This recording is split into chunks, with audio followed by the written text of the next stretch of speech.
Hai, welcome back. Gadis Bola akan menyajikan informasi seputar Timnas Indonesia.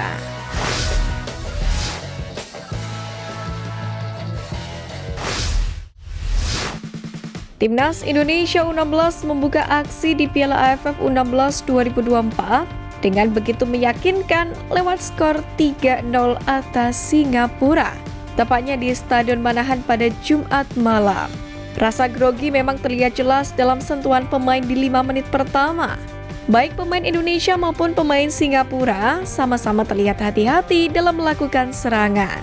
Begitu suhu tubuh mulai panas dengan keringat, Garuda Asia mulai mendominasi. Peluang demi peluang coba diciptakan meskipun banyak diantaranya terbuang. Keran gol kemudian dibuka oleh Mirza pada menit ke-40. Setelah gol tersebut, intensitas serangan tim Nova Arianto pun meningkat.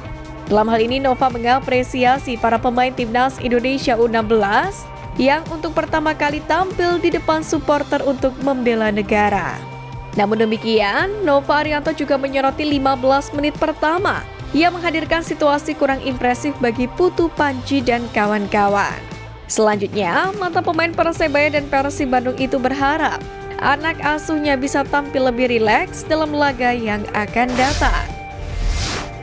Seperti tradisi laga-laga Timnas Indonesia pada umumnya akhir-akhir ini, para punggawa Garuda Muda juga mendapatkan kesempatan menyanyikan lagu Tanah Airku pada akhir laga.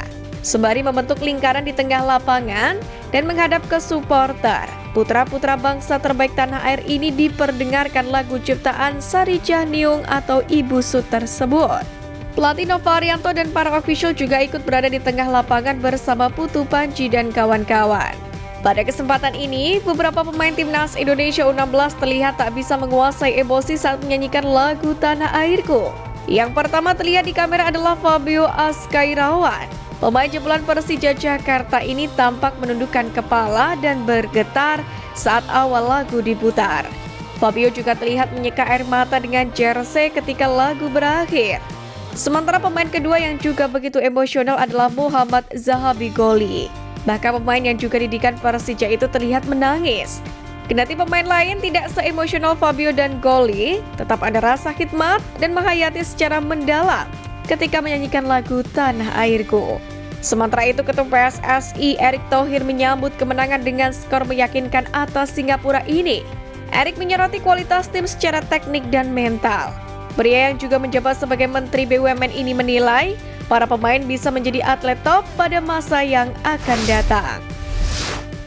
Skuad Garuda Asia tampil meyakinkan dalam matchday pertama grup A Piala AFF U16 2026 di Stadion Manahan pada Jumat malam. Bahkan Timnas Indonesia yang terus tampil menekan akhirnya mampu mencetak gol pembuka di laga ini pada menit ke-40. Menariknya, gol ini lahir lewat skema lemparan ke dalam ala Pratama Arhan di Timnas Indonesia level senior. Bedanya, lemparan kali ini dilakukan oleh Fabio Azkairawan. Fabio melepaskan lemparan ke dalam dari sisi kanan. Bola meluncur deras untuk kemudian disundul Muhammad Mirza menjadi sebuah gol. Timnas Indonesia U16 sendiri merupakan juara bertahan di Piala AFF U16 tahun lalu. Mereka jadi kampiun pada 2022 saat masih ditukangi oleh Bima Sakti Tukiman. Seperti yang kita tahu, Timnas Indonesia berhasil menumbangkan Singapura pada Jumat malam, di mana 3 gol kemenangan tim asuhan Nova Arianto masing-masing dicetak oleh Muhammad Mirza, Evandra melalui titik penalti, serta Fadli Alberto Hengga. Satu nama yang menjadi sorotan di laga itu adalah performa ciamik dari Fadli Alberto. Tak hanya menyumbang 1 buah gol, namun winger asal Bayangkara FC U16 itu juga menjadi roh permainan Timnas Garuda Muda. Agresivitas dan kelincahannya beberapa kali mampu membongkar rapatnya pertahanan Singapura hingga mendapatkan peluang. Gol yang dicetak Alberto pun cukup apik. Berawal dari umpan terobosan Fandi Ahmad, dia yang lolos dari jebakan offside, sukses mendahului kiper lawan untuk mencetak gol penutup kemenangan. Sejatinya, pemain yang disebut-sebut sebagai penerus buah Salsa itu fasih bermain sebagai gelandang serang. Namun demikian, pelatih Timnas Indonesia U16 Nova Arianto mengubah posisinya sebagai penyerang. Setelah nama Martin Paes yang masih diproses oleh PSSI, terdapat penambahan lagi pemain kelahiran Belanda yang berminat memperkuat tim merah putih. Kali ini ketertarikan diungkapkan oleh posisi pemain striker yang memang dirasa masih lemah dalam racikan pelatih Sintayong. Kabar baik tersebut diungkapkan oleh Mauro Zylstra, pemain yang baru saja mengumumkan kepindahannya menuju tim senior Polandia. Pemain striker ini cukup gacor dengan mengoleksi 9 gol dan 1 assist dalam 19 pertandingan musim lalu. Berkat catatan tersebut, nama Mauro Zylstra pun menduduki posisi runner-up top skor pada Liga U21 Belanda. Maka tak heran pemain keturunan dari Bandung tersebut dipinang oleh klub senior yang bermain di kasta kedua Liga Belanda, yakni Keuken Kampioen. Mauro Zylstra sendiri mengungkapkan soal ketertarikannya membela timnas Indonesia. Ia berharap seiring dengan perbaikan karir musim depan dapat menambahkan dinaturalisasi oleh PSSI. Yang jelas, Mauro Zylstra masih menunggu panggilan resmi dari federasi. Media Vietnam Soha merasa kasihan dengan nasib Elkan Bagot, sebab nasib bek jangkung itu menggantungkan di timnas Indonesia dan juga klubnya. Seperti diketahui, nasib malang tengah menimpa pemain timnas Indonesia Elkan Bagot, pasalnya ia hampir dipastikan tak akan lagi dipanggil oleh Sintayong, yakni untuk bergabung ke tim nasional. Bukan hanya timnas, nasib malang juga menimpalkan Bagot di klubnya.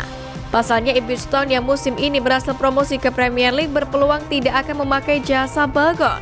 Melihat nasib Elkan Bagot yang tak jelas, media asal Vietnam Soha pun mengaku merasa kasihan. Media ternama asal Vietnam itu bahkan menyebut bahwa Bagot seperti kehilangan jati dirinya. Dengan nasib Elkan Bagot yang masih belum jelas bersama Ipswich Town dan juga timnas Indonesia, supporter di tanah air pun hanya bisa berharap sang pemain akan segera menemukan tim untuk masa depan karirnya.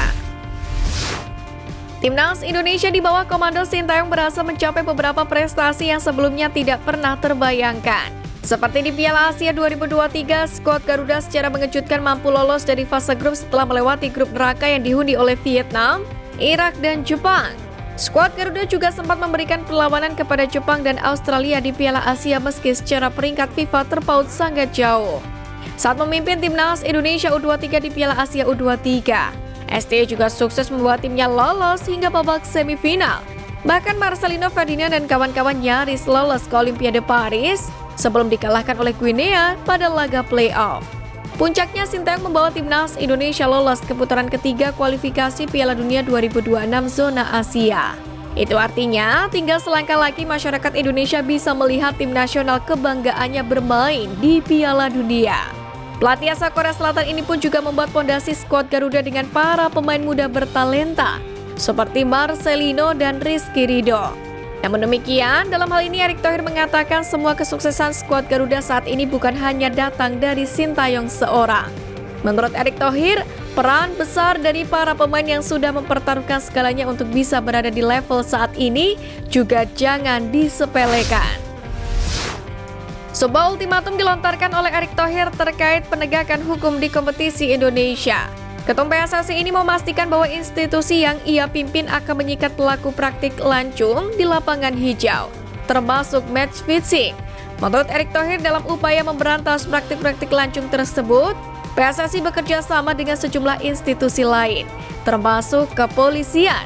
Selain itu, PT Liga Indonesia baru sebagai operator kompetisi di Indonesia juga sudah menyusun seperangkat aturan untuk mengantisipasi kecurangan-kecurangan di Liga.